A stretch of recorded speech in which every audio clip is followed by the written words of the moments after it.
Hi everyone, I'm Zach Reinhardt, and we've moved very slightly a little bit. We were right over there. Now we're about 4 feet to the left, and we're here. I got a tripod, so we can now film reviews anywhere we want. But we're gonna film right here, for now, at least. But today, we're reviewing the new Necronomidol album, Deathless. Necronomidol is a 5-piece idol group from Tokyo, Japan, and they're part of the whole kind of anti-idol, alternative idol scene that's going on right now. And they make some like dark synthwave industrial kind of stuff and also some metal. They employ a few different genres of metal, but mostly thrash and black metal. This is their second full album. They've had a number of singles and an EP in the past as well. And I wasn't really a huge fan of their last album, I have to say. I found while there were some decent songs on there, like writing-wise, there were also some pretty forgettable tracks. And the biggest problem was their production. The vocals were so kind of clean and clear and high-pitched that they sounded like they almost came from an entirely different song than the kind of dark and distorted instrumentals that they were often placed on top of. And it made the songs just sound kind of amateurish.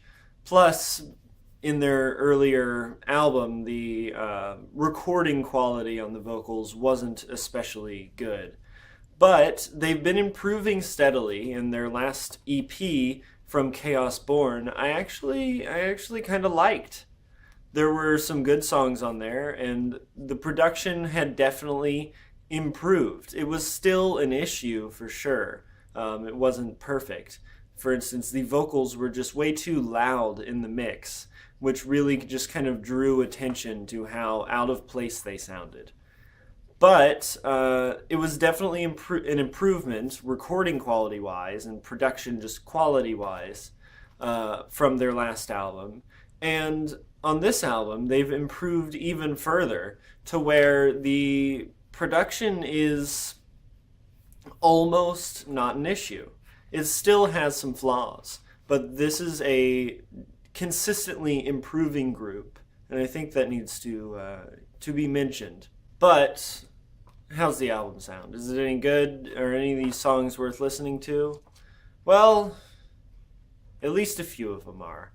The first track here is called End of Days, and it starts off with these really explosive, just huge distorted guitar chords and this like distorted tremolo-picked melody. The tone of the guitar is just really beefy and like thick and solid, and it gives the intro this kind of explosive quality to it, and is a really kind of dramatic intro into the album.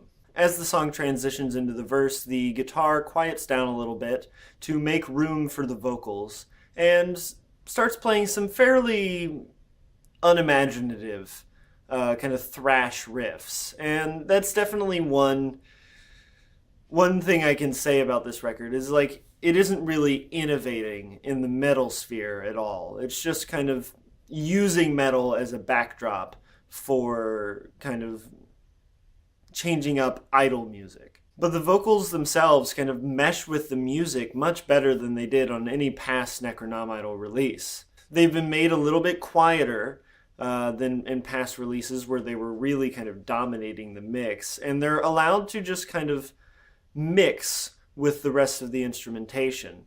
And it makes it, kind of sound like these vocals are for a metal song rather than like pop vocals from some pop song that like somebody has done a metal remix of or something. And on the chorus, Necronomidol does their almost choir-like vocal harmonies that they always do. And it sounds really good on top of the instrumental. The tone of everything sounds good. The instruments are all allowed to kind of shine and have their moment alongside the vocals, whereas a lot of idol groups feel obligated to kind of just put the vocals up in the front and everything else is kind of secondary. It's clear that the producer has put some thought into kind of making room for the other instrumental parts to shine other than the vocals. The bridge is really kind of spacey and clean and contrasts with the distorted chords of the verse and chorus, but doesn't really sound out of place or anything. And overall, this song just goes over really well. It's a really solid intro to the album and really sets a kind of dramatic mood for the rest of the album, as the song is kind of rife with a little bit of melodrama. But it's pulled off well. The chorus is solid. Everything sounds great. Like, there's some really great guitar tone on here. And this is probably like the best song I've heard from Necronomidol up to this point. But unfortunately, that quality doesn't really continue on into the next track, 4.7L. This song sees Necronomidol shifting into their kind of other side, which is their more industrial, kind of dark wave synth pop side.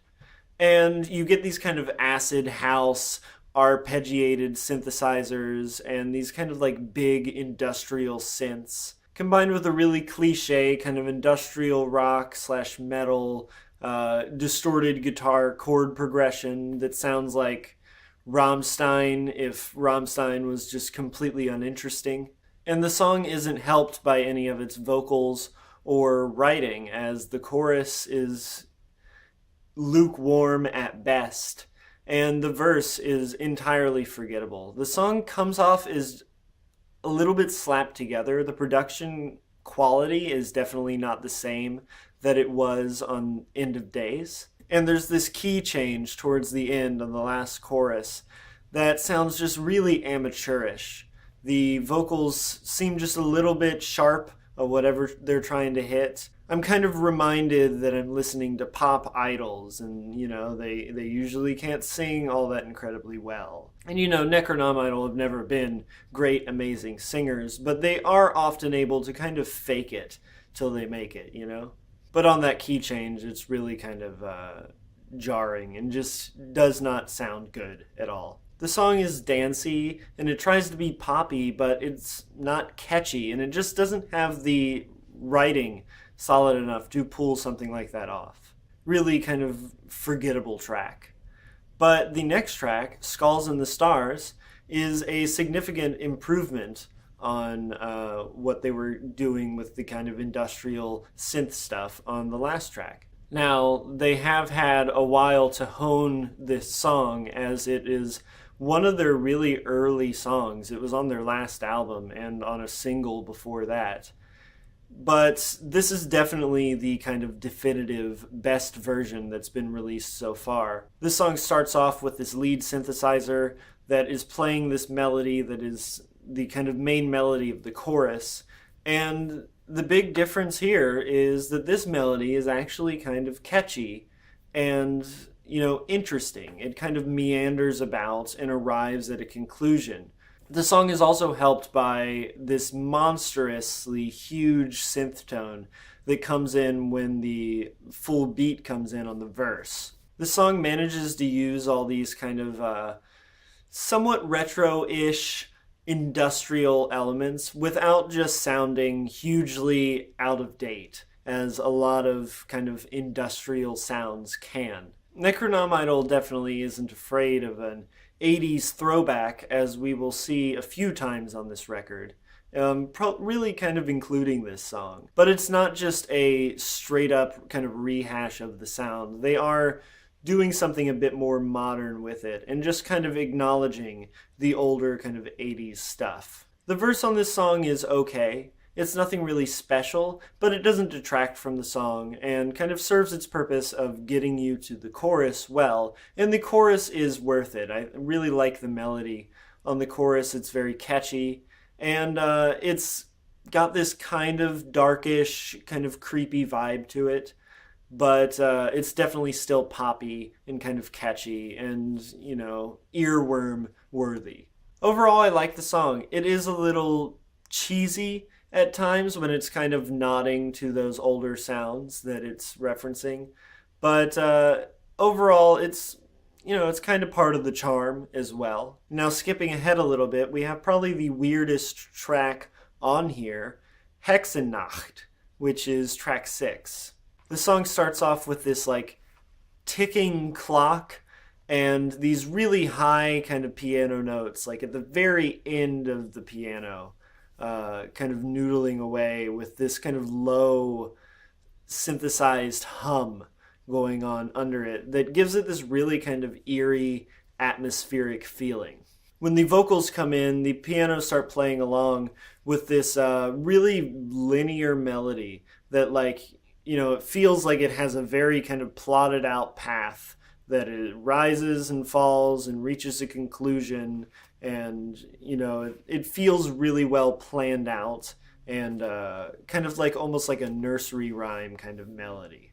And with how high pitched and soft the vocals are, and how kind of atmospheric and kind of stripped back, a little minimal everything is, it gives the song this really kind of eerie, like The Shining kind of vibe. But that atmosphere is kind of fought by the drums on this track, which are doing this big like dubsteppy kind of like two-step rhythm with these like really huge in comparison to how kind of tiny the piano and vocals are. Just like these huge drum tones. And it's a really kind of weird choice of percussion on here, and it doesn't really fit with the atmosphere of the rest of the song. Overall, I think I like this track. Like, I enjoy the melody writing, and I think the song does this kind of creepy atmosphere fairly well. And the drums aren't too big of an issue. Like, they kind of, they're a little forgivable in the song. They're not too bad, but they do just sound a little out of place. There are some times on this song where I'm like thinking like the drums are gonna build up and go into some weird dubstep drop in the middle of it. And it's a kind of weird choice once again, but it works out okay by the end of the song. I'm not too mad about it. And the song is just a really kind of strange direction for Necronomidol.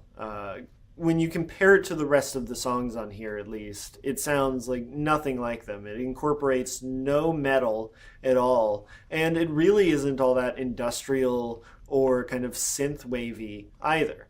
But it does kind of fit their image in the way that it's kind of creepy and, it sounds like something you'd hear in a horror movie almost. Now, stepping back to another track that I'm not a huge fan of on here, we have Juke Redline. This song is one of those 80s throwbacks I mentioned earlier. It has this like big, almost like synth funk kind of bass, like synth bass to it, and a really just minimal beat. And then it has like these kind of sparkling, kind of reverby guitar chords that remind me of something I might hear in a Cure song. It also makes use of these really kind of atmospheric, spacey, kind of trancey synth pads. And this like, I guess like hard rock kind of guitar stuff on the chorus that really contrasts pretty heavily with the minimal kind of synth and drum beat we were getting and during the verse. It's just a really strange track with all these kind of like weird 80s elements combined with like a little bit of hard rock and like old school kind of metal. Like it sounds like one of the really poppy Judas Priest songs at times. It's an interesting track. Like it was a valiant attempt at making like a kind of, I'm not sure what they were trying to make really. It seems like a kind of hodgepodge, and it comes off as a little interesting, but I'm overall kind of not sold on it. It's also not helped by like the songwriting is just kind of okay. There's not really any sort of great choruses or anything like that on here. Then skipping ahead to the last track, we have Efj Aqua. This song is kind of the single for the album. It was released to promote the album. It has a music video that's up on YouTube. And the music video takes place in this kind of snow-covered wood that is clearly meant to kind of pay homage to the kind of wintry and natural aesthetic of a lot of early, like, old Norwegian and, like, Swedish and Finnish black metal. The song itself, though, kicks off with these, once again, pretty meaty, distorted metal riffs. And it has, like, a lead synthesizer melody instead of the lead guitar that we had on the other kind of metal tracks. That outlines the melody that will be showing up and be kind of relevant later. The synth drops out for the verse, and we instead get a pretty solid, just kind of thrash riff going on. It's a pretty upbeat, kind of well-paced, kind of thrashy song. The drums sound really good on here. In particular, I'm really a fan of the production on the drums. The double bass doesn't sound just like clicks, like it sometimes sounds on other kind of metal records that use this kind of fast double bass style. We also get a little bit of guitar shredding there in the background, and the song builds well into this chorus, which is poppy and catchy and easily digestible, but is also fairly kind of epic. It's a little power metal-y. It's got a little bit of melodrama to it, which I think they pull off well and kind of comes with the style that they're going for. The kind of black metal style has always been kind of theatrical. And the song just rinses and repeats for the next verse and chorus until we get to the bridge, which has that same melody that was outlined at the very beginning by the synthesizer, but this time it's by the vocals. And they keep adding vocalists slowly and kind of build this large harmony that goes into this big kind of shreddy guitar solo that is like a really nice moment. It's a really nice transition. It's well executed. It's a pretty well written piece of music here. And then it goes back into that chorus again, and it has just a really kind of nice rising and falling action to it. And it's one of the better written songs on here. And that's the album. I'd definitely say that Necronomidol is improving at a steady pace. This is definitely an improvement over their last EP, which was an improvement over the album before it, and I'm intrigued to see where Necronomidol goes from here. The production is still a little bit of an issue on some of these songs, some of the guitar solos especially, without having that kind of dual guitar going. Sounds a little weak, sounds a little thin, but they've really taken care of what probably their biggest problem was, and that was the vocals not melding well into the instrumentals. The vocals really sound like they're part of the song on most of these tracks. On Efj Aqua, I will say, like, I still get a little bit of that hint of, like, well, these vocals sound like they're from a different song. But yeah, overall, I'm liking this album, surprisingly so. I wasn't sure what to really expect from Necronomidol, and I certainly didn't like them when I first heard them, their early stuff. But they're improving at a steady pace, and I think that's commendable. And I'm feeling a 7 out of 10 on this album. And yes, that is a higher score than I gave Baby Metal's last album. Fight me. But yeah, that's me. New Necronomidol album. It's called Deathless, and it's pretty solid. It's a definite improvement on what Necronomidol has been doing on the past, and I'm looking forward to seeing where they go from here. I think their main issue now is they just need to clean up their songwriting and be a bit more consistent with solid tracks. And that's kind of the curse of so many idol groups. So I'm not too hopeful, but, we'll see where it goes. I'm definitely going to be checking out their next release. And if this sounds like up your alley. If you were into baby metal, like, I definitely think this is better. Peace.